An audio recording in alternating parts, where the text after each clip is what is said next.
Now here's a pass on first down that's knocked away and incomplete. It's always a battle. Who's going to win on first down, the offense or the defense? Let's face it, if you've got the ball, 4 yards or more on first down is what you're aiming for. They tried to throw for it there. Nice effort to knock that one away and bring up second down. So second down, still 10 yards to go. Ball on the 43. Again on 2nd and 10, it's Jackson. He's going to loft one deep over the middle. That's caught inside the 20. It's a big play there for Baltimore. And even 40 yards. You know I'm going to lean towards the defender, right? You know I'm going to do that. I know. That's a tough situation for him as I see it. But the truth of the matter is, that ball was not streaking towards him. Had a little arc on it. He's got to find a way to get his head around and make a play on the football. So the big play means just like that, they'll operate from the red zone now on first down. Back 99 Philly, here we go. From the red zone now, here's Jackson on first down. And he will be brought down at about the 6-yard line. 11 more on that one and another first down. As a rookie quarterback, that's exactly how you endear yourself to your teammates. Give it up for the cause. It's also how you end up on the training table, too. Yeah, it's a catch-22. Coach doesn't like it. Teammates love it. Where do you fall on it? Well, I fall on wanting to endear yourself to your teammates, but pick your spots. Be smart about it. Under pressure now, and he's going to go down. Sack back around the 8. Well, there's still time to rectify this situation because the silver lining, they took a sack on 1st and goal. But that close to the goal line, that still definitely hurts. He's going to get it running right. And nothing doing. He's immediately taken down at the line of scrimmage. No gain on the play there. They're going to need to come up with something better here on 3rd and goal. So stuff for no gain on 2nd down brings up a pretty interesting 3rd from this distance. I'm throwing the ball, and I'm not even thinking about play pass. I'm going to let them know right away I'm throwing it. I'm probably giving my quarterback some room, sprint him out to one side or the other, and give him an opportunity. If it breaks down, he can take off and run for it. I have to think a major focus of the halftime meetings had to be figuring out how to create space for the running game to get operating. Well, what you pointed out to me at half seems accurate. That line has struggled to sustain blocks. Yeah, I would agree with that totally. They've got to focus on staying on their double teams at the first level, make sure that block's secure before they slide off and try and chip someone at the second level. They're going on 4th down. It's Jackson. And he will score. Touchdown, Baltimore. Lamar Jackson taking it in from 4 yards out. And the Ravens are in for 6. And that was just an old-fashioned scramble play, 4th and goal. And he willed his team into the end zone. And I just don't know how, on the other side of the ball, you keep your composure. You account for everything. You defend everything. And this guy finds a way to make a play on you. Can you tell? That just agitates me a little bit as a former defender. I know your hands are shaking. Justin Tucker for the extra point.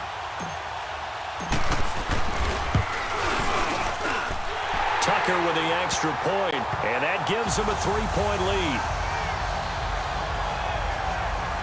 So that one a pretty time-consuming 10-play drive, and it results in a 4-yard touchdown run.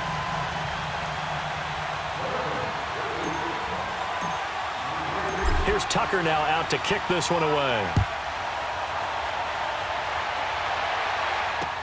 This is taken about 7 yards deep. And no run back here. This will be a touchback, and it comes out to the 25-yard line. Now the Browns offense, they get ready to head back onto the field. They had seized the lead there for a little bit with a starting drive in the 3rd quarter, but a moment ago the touchdown that puts them back behind. So their defense is under siege a little bit right now because they have not able to solve their opponents. So they've got to keep hammering away on offense and try and win this one in what appears to be a shootout. Here's Nick Chubb as they try to fire up this run game. And forget about finding a lane. He barely had time to look up before he was planted in the backfield. He has elite instincts from his linebacker spot. He's able to diagnose the run and flies in like a missile to stop that one behind the line of scrimmage. To throw, Mayfield dumps this to his running back, Chubb. It'll be a 2-yard gain, and it'll be 3rd and 10. everyone's got to be able to catch the football. Doesn't matter what position you play, but if you're on offense, be aware a ball may come your way. Big play coming up. Here's 3rd and 10. I would expect to see some pressure here. And the blitz does come. And that is incomplete. Anytime a ball's thrown in the middle of the field, it's popped up in the air, I expect someone to catch it. Doesn't matter whether it's offense or defense, because there's usually a great amount of bodies in that part of the field. In this case, no one came up with it. Nice job bringing that one back. 14 on the return. And the Ravens, they'll take over. Here comes the Raven offense now, ready for another possession. And that last drive, a long drive, but not just that. They had a great air attack going. Do they stick with that? I would think that they would, because if they were confident enough to do it on the last drive, starting backed up in their own territory, why would you change anything? They've got to be confident about what they're presenting and continue to do so. Yeah, because the secondary, they really look clueless. And that was amazing because that drive went and went, no adjustments, and no big plays by the defense to knock the ball away. Leopard! On 1st and 10, it's Jackson. Crabtree with it over the middle. And he'll take it down shy of the 45 at the 46. It's been a very hotly contested game to this point. Just a field goal separating these two teams as we get set for the 4th quarter. Facing a 2nd and 2 after that last catch, good for 8 yards. All right, now, lucky 56. Lucky 56. Hold on. Watch him now, Barney. Now it's Jackson, forced out to his left. And the stop here will come at the 38-yard line. 8 yards that time, able to take off, and the result is a 1st down. All right, partner, I'm a defender, but I've got to express my admiration there. Moving around, making it happen, and instead of worrying about protecting himself, he goes and gets the 1st down. I got to give it to him on that one. Normally, you don't want your guy taking shots, your quarterback, but it's winning time here in the 4th quarter. If he needs to make those plays with the legs, go ahead, right? Yeah, no doubt about it. At this stage of the game, all protections, they're off. The Raven passing game getting in sync, another 1st down. These guys are running offense like you drive. The pedal is down, stomped down. How about that? Back-to-back completions. They are rolling. So much for being conservative and running that football. And a little floater there, but it'll wind up incomplete, falling to the ground. He was trying to get it to Michael Crabtree there, and that'll bring up 2nd down. But there was no trace of nervousness there. He was able to diagnose that play from his linebacker position, stay in excellent coverage, and bat the ball away.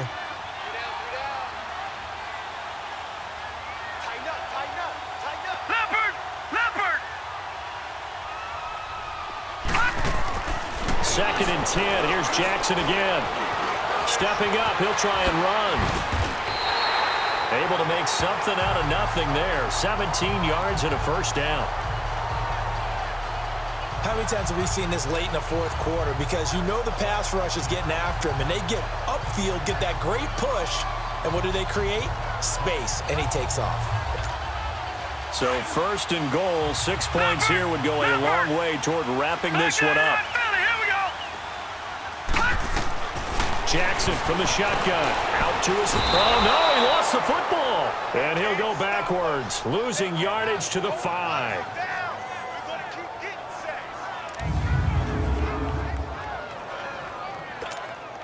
Collins now the lone man.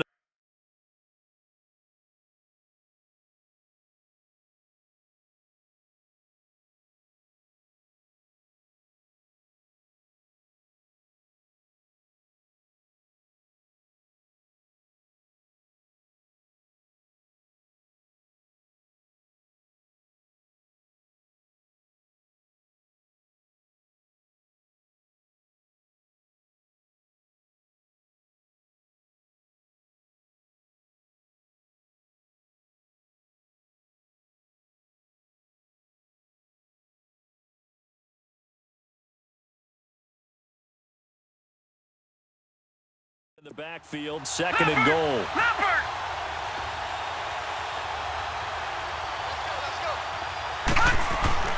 From the gun, it's Jackson, eluding the pressure right.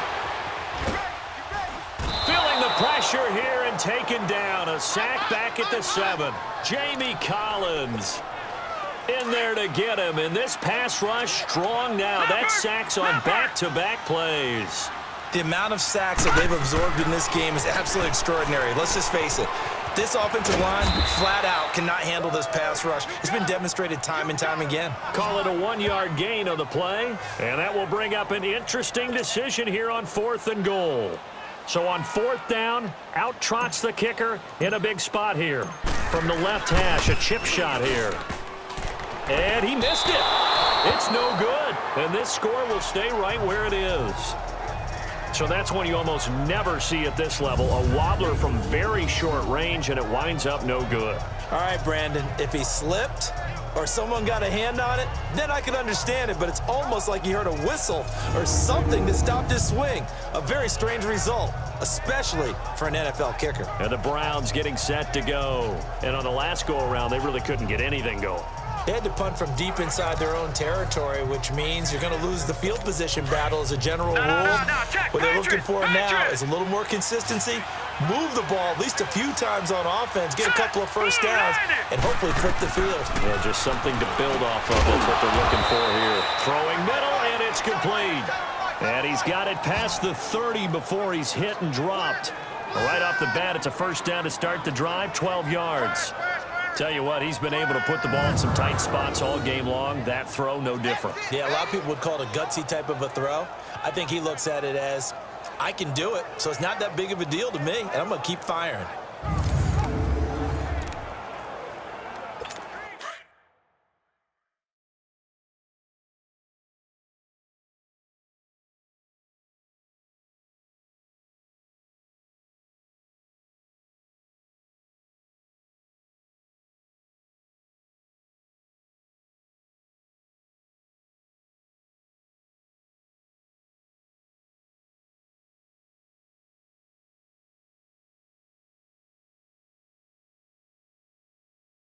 From the 32 now, here's 1st and 10. Leopard! Leopard! Hurry up, here we go! Blue 90! Time for a break. We'll come back, see what transpires after this. So the Browns in possession of the football here as we get you reset. They come up on a 1st and 10, desperately needing a score here on what could be their final drive. Now Mayfield. And this is going to be incomplete. He was unable to complete it there, and just not the game that you would expect from him. He's been off the mark really start to finish. Yeah, it makes you wonder what exactly is going on. Is he a little bit dinged up here, or is he just off just by a bit? Maybe he can get it back in this situation. He'll need to. Here's 2nd and 10 now from about the 32. Hurry up, here we go! Blue 90! He'll look to throw. And he can't get a throw away. He's taken down. Zadarius Smith in there to take him down, and the clock will roll. He's back to throw. Looking left side, and he's got a man. That's Higgins. Now on 4th down, we've got a whistle here and a timeout as they stop it prior to what will be an important 4th down.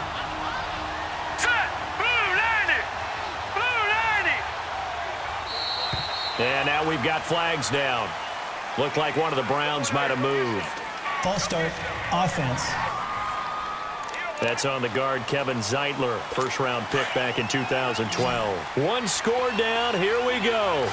They're going to go for it here on 4th down. Let's go! 3-19! 3-19! Desperation time, Mayfield on 4th down. That is caught, it's Perriman.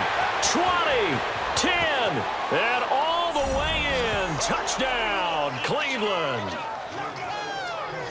Rashad Perriman, 70 yards. And the Browns have moved out in front here in the 4th quarter.